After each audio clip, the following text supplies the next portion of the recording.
Back in the book segment tonight, Reality Check, where we seek the truth in a rather aggressive manner. Check one. Speaking to Chris Wallace yesterday, top Obama advisor David Axelrod said this about the Fairness Doctrine. Will you rule out reimposing the Fairness Doctrine? I'm going to leave that issue to Julius Janikowski, our new head of the FCC, and the president to discuss. So I don't have an answer for you now. Now, Czech can't believe Barack Obama wants the government to intrude into the media industry. I mean, if that happens, they'll have to close PBS and NPR, won't they? Both dedicated left-wing organizations funded with taxpayer money. So I think nothing will happen here. Republicans have enough votes in the Senate to block this nonsense, but we will keep an eye on it. Also, Mr. Axelrod has some words for Dick Cheney, who said this. When we get people who are more concerned about reading the rights to an al-Qaeda terrorist than they are with protecting the United States against people who are absolutely committed to do everything they can to kill Americans, then I worry. The vice president seems to think it's a zero-sum game. I think that's one of the things that was on the ballot last November. It was decided. Apparently the vice president is having a hard time dealing with those, with the verdict of the American people. Now, Czech believes Mr. Axelrod is entitled to his opinion, and the vice president is also entitled to say what he wants. Interesting debate. Check two. A recent U.S. News and World Report Internet poll says that 37% of folks believe Bill Clinton should be, wait for it, a house husband.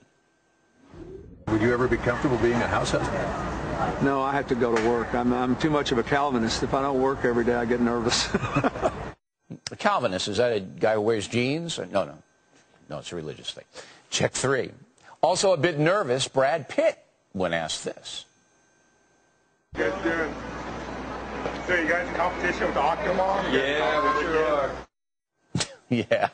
Check four. One of the most well-respected financial journals in the world, Barron's, scorched General Electric's Jeffrey Immelt this week. Apparently, GE has slipped dramatically among America's most respected companies. So Barron's wrote, quote, GE's nosedive in status reflects a series of earnings shortfalls and a sickening stock price decline, which together revoked any benefit of the doubt Wall Street had afforded Chief Executive Jeff Immelt in his 8 years running the company, unquote. In short, Barron's is saying Immelt is a disaster.